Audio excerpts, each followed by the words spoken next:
Hello, I'm Russ Anderson, Director of Sales for Inox, and we're going to quickly talk a little bit about wiring for the auto locking for the PD97ES and actually how to wire it to a record sliding door operator. So I'm going to identify some of the basics of this access control system and how it all operates with our lock and the record sliding door operator. Okay? We're looking at a basic four-door access control system.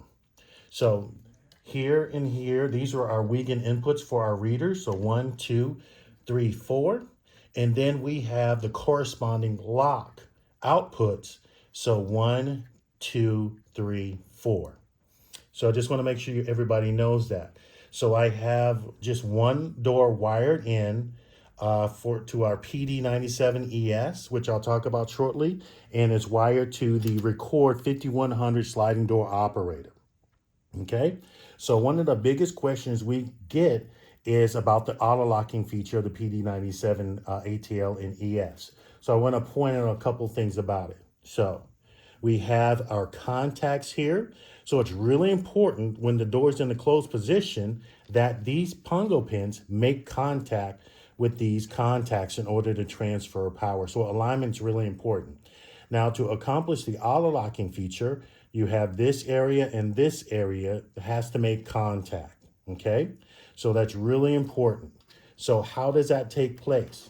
The auto locking feature has its orange and blue wire right here, and it's wired to the Rex of the door. So it doesn't matter if it's blue or orange.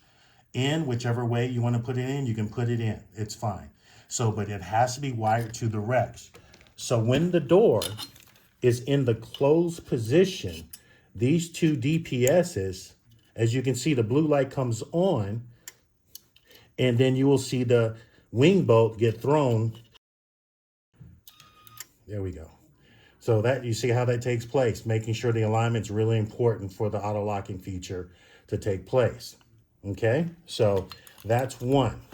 Number two is actually wiring this to our 5100 sliding door lock from Record.